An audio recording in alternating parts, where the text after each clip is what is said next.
Assalamualaikum warahmatullahi wabarakatuh. Yang kami hormati Kepala Sekolah beserta jajaran Ibu dan Bapak Guru SMK Negeri 1 Kokap.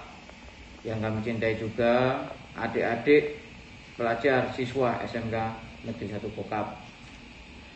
Perkenalkan, nama saya Yogi Andiawan Sakita. Kami selaku Kasih Intelijen Kejaksaan Negeri Kulon Progo, di mana pada kesempatan kali ini kami diberikan kepercayaan oleh pihak sekolah SMK Negeri 1 Kokap untuk membawakan materi terkait kenakalan remaja dan sistem peradilan anak. Oke,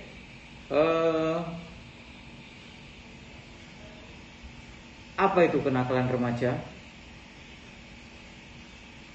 Remaja dapat dikategorikan sebagai transisi antara masa anak dan masa dewasa yang mencakup perubahan biologis, kognitif, dan sosial emosional. Secara umum, remaja dapat dikategorikan seseorang yang berusia 12 tahun hingga 18 tahun. Remaja karena merupakan masa transisi, tentunya remaja sendiri mempunyai permasalahan yang kompleks atau yang lebih sering dikenal dengan nama kenakalan remaja.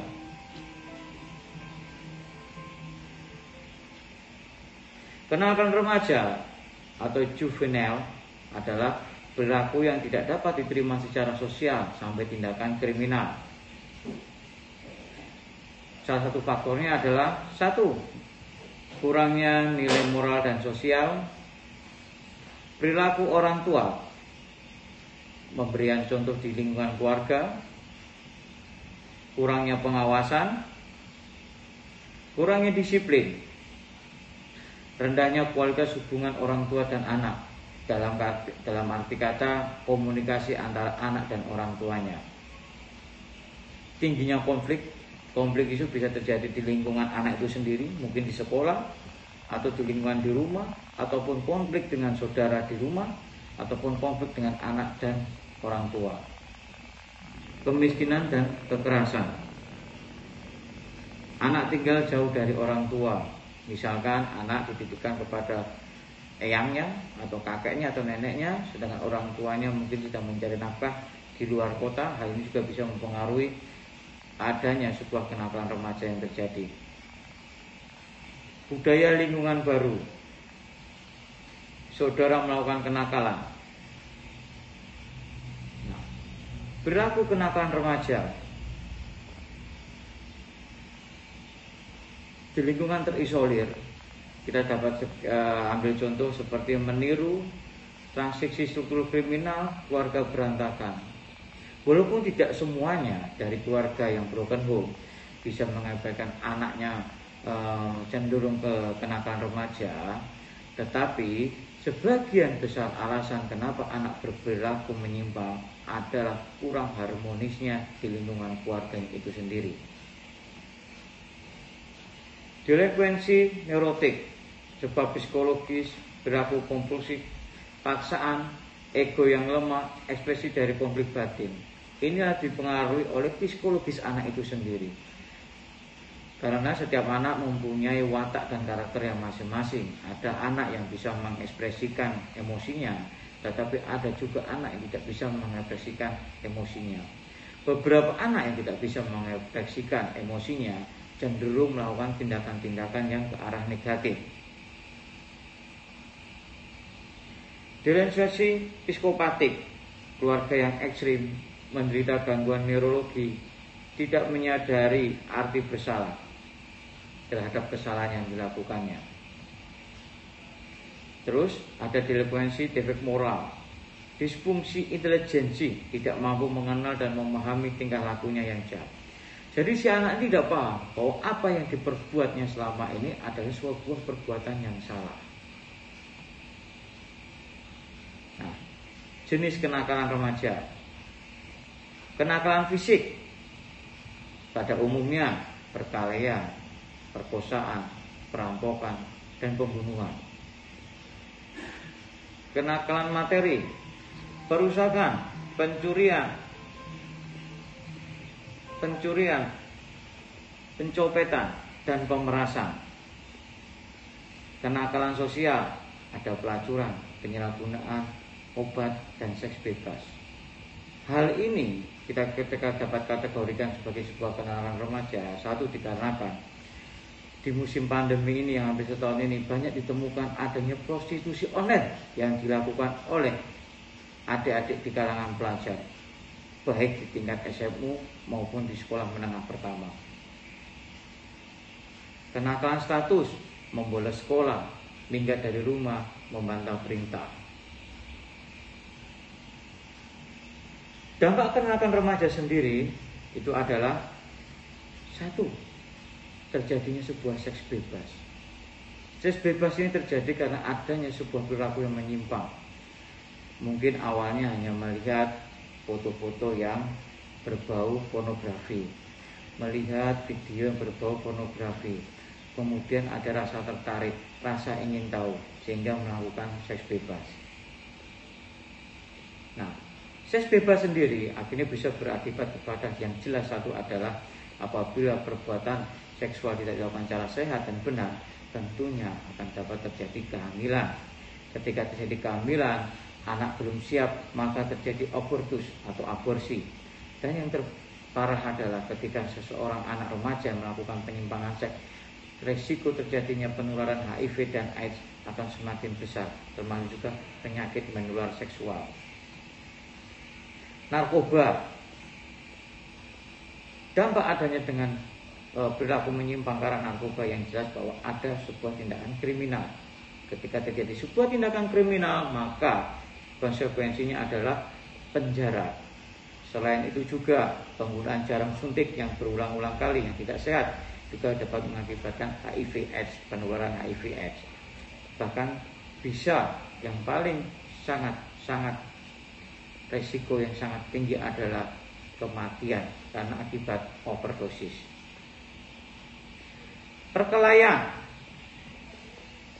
tentu dengan adanya perilaku menyimpang di lingkungan remaja, terus akhirnya membuat sebuah geng ataupun sebuah kelompok remaja itu sendiri yang bisa berakibat adanya gesekan dengan kelompok remaja yang lain, tentunya bisa menjadi sebuah perkelahian, tawuran yang bisa berujung ke kriminalitas sehingga dapat dilakukan pemidanaan, yaitu penjara.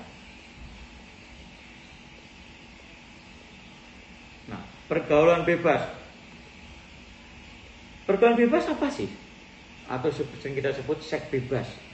Seks bebas atau dalam bahasa populer disebut extramarital intercourse atau kinky sex. Perilaku seksual ialah perilaku yang melibatkan sentuhan secara fisik anggota badan antara pria dan wanita yang telah mencapai pada tahap hubungan intim. Perilaku seks pranikah merupakan perilaku seks yang dilakukan tanpa melalui proses pernikahan yang resmi menurut hukum maupun agama atau kepercayaannya masing-masing.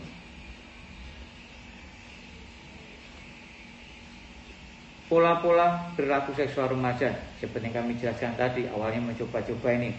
Awalnya adalah kissing, mencium, necking, menyentuh, petting, dan yang terakhir adalah intercourse. Nah, ini yang paling sering dilakukan oleh para remaja adalah masturbasi. Faktor-faktor yang mempengaruhi seks bebas pada remaja: tekanan dari teman pergaulan, adanya tekanan dari pacar. Nah, ini yang kita ingatkan. Apabila adik-adik sudah mempunyai teman dekat, baik itu laki-laki atau perempuan, yang perempuan laki-laki, yang laki-laki otomatis dengan teman perempuannya, apabila ada ajakan untuk melakukan seks bebas secara tegas, harus ditolak. Adanya kebutuhan badannya normal. Ketika adik-adik di masa remaja mengalami puberitas, maka ada perubahan siklon dalam tubuh adik-adik, di mana adik-adik sudah beranjak dewasa, kebutuhan seksual pun juga sudah mulai timbul. Rasa penasaran, pelampiasan diri. Akhirnya apa? Semuanya itu berujungnya kepada free sex atau seks bebas. Nah, kerugian pada seks pranikah itu juga ada kerugiannya. Satu, dihantui perasaan bersalah. Sexual person tidak akan pernah lagi sama seperti semula. Seorang remaja yang kehilangan keperjakannya atau virginitas, walaupun sekarang sudah ada teknologi operasi, tidak akan pernah bisa kembali lagi seperti ciptaan Allah Subhanahu wa Ta'ala. Mengubah cara pandang tentang seks selamanya. Ketika adik-adik sudah memulai melakukan seks bebas, maka adik-adik akan menganggap sebuah seks bebas itu bukan sebuah kegiatan yang sangat dijaga, tetapi akan menjadi sebuah kebiasaan yang itu menjadi hal yang biasa saja, tidak sakral. Akan sulit lepas dari the first one. Apa artinya? Bahwa adik-adik akan melakukan berulang lagi. Adanya hidden agenda. Jadi semuanya pola pikir adik-adik akan mengarah ke seksualitas. Dan yang terakhir, tidak akan pernah menikmati surganya bulan madu. Reputasi itu apa? Nama baik adik-adik dan keluarga. Otomatis ketika adik-adik melakukan seks bebas, otomatis orang tua pun, nama baik orang tua, nama baik keluarga juga akan tercoreng. Nah, dampak seks pranikah yang jelas adalah ketika adik-adik secara kematangan umur maupun secara kematangan organ belum mencukupi untuk melakukan sebuah perbuatan seksualitas, maka dampak yang pertama adalah HIV/AIDS. Yang kedua, penyakit menular seksual. Apabila adik-adik mengalami kehamilan, otomatis adik-adik ketika tidak siap untuk menjadi orang tua, pasti akan mencari jalan untuk aborsi. Kehamilan yang tidak diinginkan dan pernikahan yang tidak diinginkan. Yang kedua, kenakalan remaja juga terjadi dalam penyalahgunaan obat. Penyebab penggunaan obat secara internal adalah satu, kepribadian, konsep diri negatif, intelijensia, usia, dorongan kenikmatan dan perasaan ingin tahu.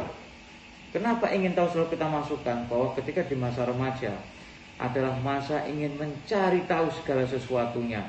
Rasa ingin coba-coba itu ada di masa-masa remaja. Eksternal, ada faktor dari keluarga, kelompok teman sebaya, faktor kesempatan. Nah, jenis-jenis narkoba ada opiat, metadon, kodein, demarol, morfin, kokain, heroin maupun ganja. Ini narkoba. Psikotropika ada ekstasi, sabu-sabu. Terus ada zat aktif lainnya.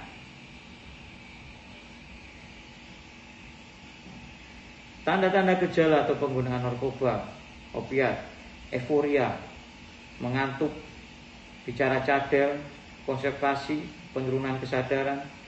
Ganja yang sering beredar di kalangan remaja, euforia itu rasa senang yang terlalu berlebihan. Mata merah, mulut kering, banyak bicara dan tertawa. Ini berbeda dengan orang yang sedang melucu, bahwa ketika adik-adik di lingkungannya ada teman atau apa-apa yang tiba-tiba suka ketawa dan bicara ngelantur, itu bisa terindikasi bahwa teman adik tersebut dalam pengaruh menggunakan ganja. Nafsu makan meningkat, gangguan persepsi. Nah, dari tanda-tanda gejala penggunaan narkoba ini, adik-adik bisa mencermati dan kemudian bisa melihat di sekeliling adik-adik. Apakah ada di sekeliling adik-adik nanti ada seseorang yang mempunyai tanda-tanda sebagaimana yang kami maksudkan. Dan apabila ada di lingkungan sekolah, silakan adik-adik segera melapor ke guru BK ataupun ke wali kelas supaya dapat dilakukan tindakan pencegahan. Dampak narkoba yang jelas yang pribadi adalah terganggunya fungsi otak dan moral pemakainya. Keluarga mengakibatkan suasana nyaman dan tentram dalam keluarga terganggu, dan yang terjelas bahwa merusak nama baik keluarga. Pendidikan sekolah merusak disiplin dan motivasi belajar, perilaku kejahatan dan perilaku asosial, meningkatnya perkelahian. Kenapa ada perilaku kejahatan? Ketika adik-adik sudah terpapar kecanduan menggunakan narkoba, adik-adik akan berusaha untuk memperoleh narkoba dengan berbagai cara. Apabila adik-adik tidak punya uang, hal yang pertama pasti adik lakukan adalah mencuri, untuk mendapatkan narkoba tersebut. Masyarakat bangsa dan negara. Masyarakat yang rawan narkoba tidak memiliki daya tahan dan kesinambungan pembangunan terancam. Apalagi di masa COVID-19 ini, apabila adik tidak dalam kondisi yang sehat, maka kemungkinan besar akan terpapar COVID-19 akan semakin besar. Nah, dari semuanya itu, negara sudah mengeluarkan Undang-Undang Nomor 11 Tahun 2012 tentang Sistem Peradilan Pidana Anak.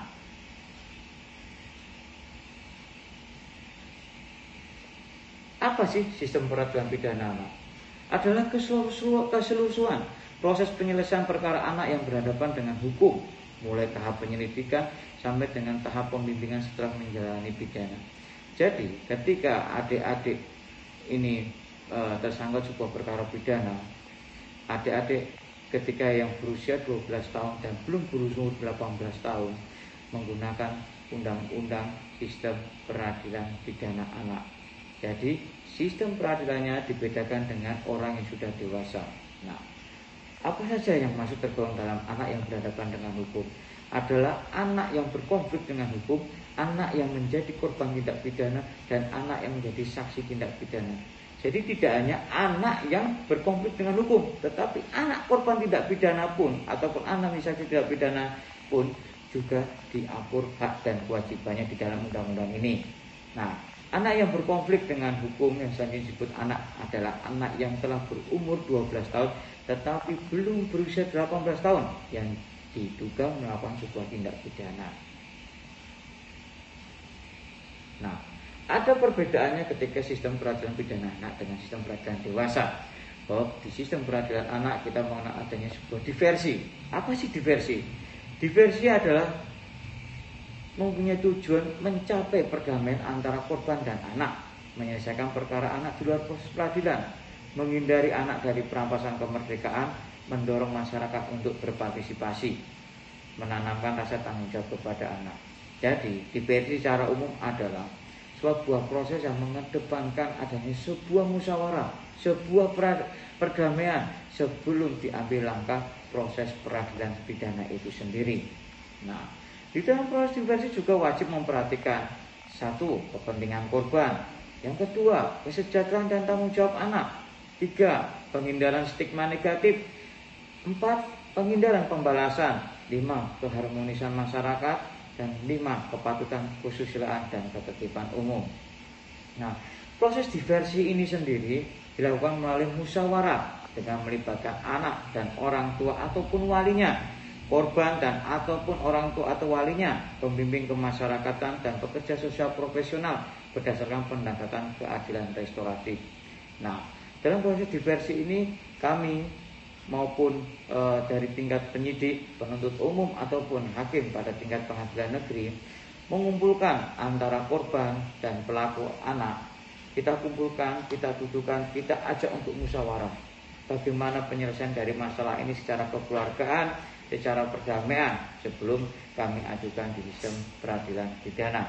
Apabila proses diversi ini tidak berhasil, maka otomatis dalam setiap tahapan proses pidana wajib melakukan diversi. Tetapi ketika proses diversi itu tidak terwujud atau tidak berhasil, maka sistem peradilan pidana anak tetap akan berlanjut sampai persidangan. Nah, pidana pokok bagi anak itu terdiri atas, kita bedakan juga terhadap untuk dewasa. Ada pidana peringatan, pidana dengan syarat. Pidana dengan syarat itu ada beberapa, ada 6. 1, pembinaan di luar lembaga. 2, pelayanan masyarakat. 3, pengawasan. 4, pelatihan kerja. 5, pembinaan dalam lembaga. Dan 6, penjara. Kenapa penjara paling akhir? Bahwa penjara merupakan remedium, merupakan langkah terakhir. Setelah semuanya dilakukan, baru kita ambil langkah tindak pidana penjara. Nah, pidana tambahan juga terdiri atas 1, perampasan keuntungan yang diperoleh dari tindak pidana dan pemenuhan kewajiban adat. Nah, dalam kesempatan kali ini kami dari Kejaksaan Negeri Kulon Progo mengajak adik-adik seluruh siswa di SMK Negeri 1 Kokap untuk senantiasa mentaati, menjauhi segala larangan ataupun sanksi. Sebagaimana slogan kami dari Kejaksaan adalah kenali hukum, jauhi hukuman. Dan yang terakhir, tidak lupa kami sampaikan pesan kepada segenap keluarga besar SMK Negeri 1 Kokap di dalam masa pandemi COVID-19 ini. Mari kita sama-sama menjaga protokol kesehatan dan kita menjaga segala arahan ataupun petunjuk dari pemerintah pusat maupun pemerintah daerah terkait pelaksanaan PPKM darurat di Kabupaten Kulon Progo. Mungkin hanya itu bisa kami sampaikan. Wabillahi taufiq wal hidayah. Wassalamualaikum warahmatullahi wabarakatuh. Salam sehat, salam sejahtera untuk kita semua.